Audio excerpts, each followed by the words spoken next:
Welcome to another season of PAS News. I am Tahir Scales. And I'm Adam Jean. Today, we will be bringing you the first edition of our PAS News broadcast for the school year. In today's episode, we will have 3 stories, a feature on the recent climate change march, the badminton elective class, and a new installment of Hip with the Kids. In our science class, we have been learning about climate change and organized a march to raise awareness of global warming. The 8th graders created buttons and posters and gave speeches about the effects of climate change. Let's hear more from Ms. Kearney and the 8th graders. Recently, 8th graders participated in the Global Climate Strike, a collection of students around the world taking off of school to fight for change.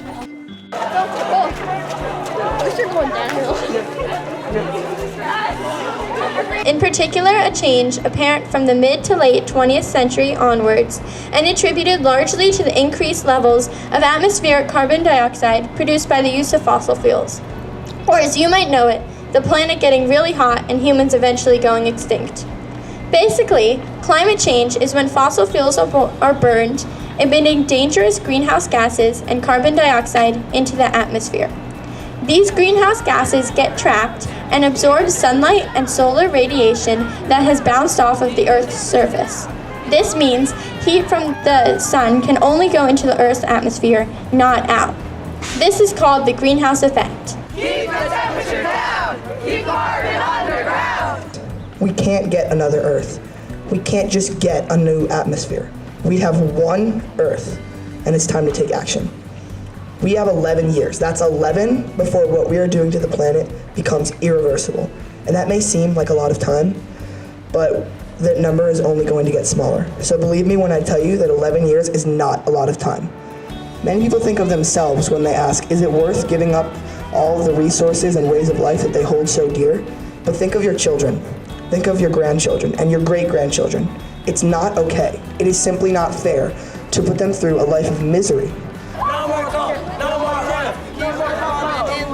No more! We could plant more trees and plants. We could pick up any trash that we find on the streets or the sidewalk. Use less air conditioning or heaters and different types of weather. Things that allow you to use less electricity.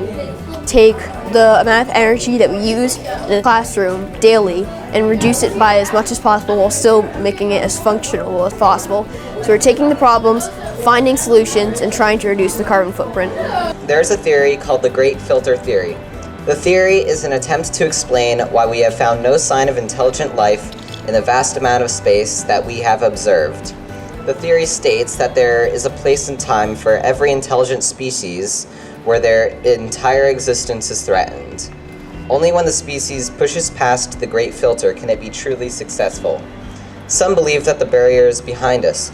Perhaps it was the Black Death, or the Holocaust, or even simply coming into existence.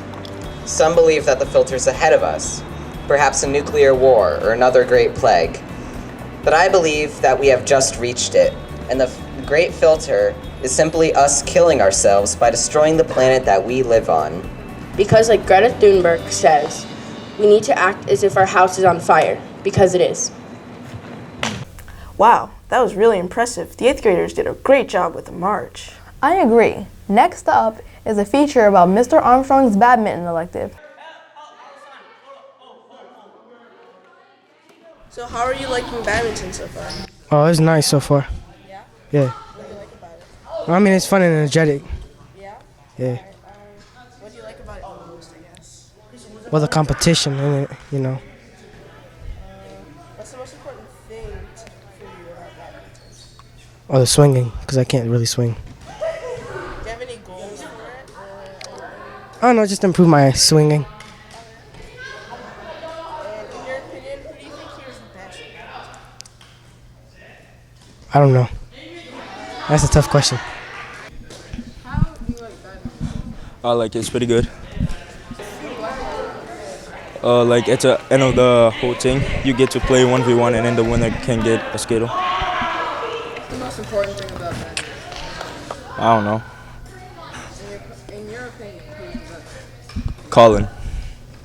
How are you liking badminton so far? I think it's fun. What do you like about it most? It's a racket sport, and I play tennis, so it's similar to that. What do you do? Win one of the tournaments. most important thing about badminton? It's all on the wrist. In your opinion, who's the best? One of the Davids, or I would put myself in there.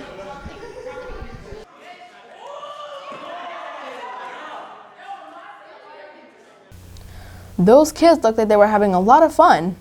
Is it too late to sign up for badminton? Yeah, I think it's too late.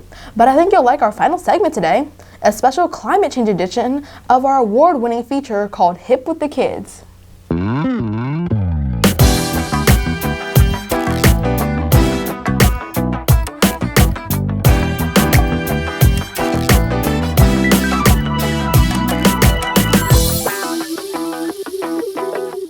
Hello and welcome back to Hip with the Kids. Today we're going to be interviewing some kids about their thoughts and opinions on global warming.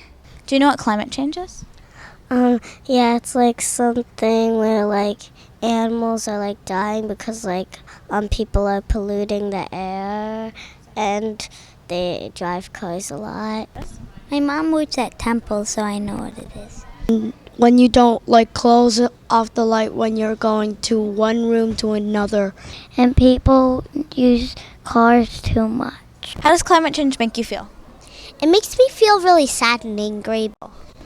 It makes me feel really angry. Well, I don't like it. What are ways you could stop climate change?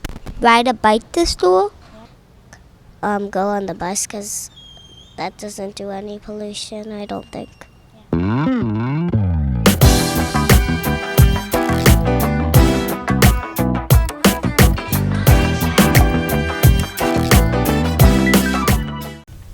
I love Hip with the Kids. You never know what those kids will say next. Well, that brings us to the end of another episode of PAS News. We hope you'll join us next time for more features from around the school. I'm Sahir Scales. And I'm Adam Jean. See you next time.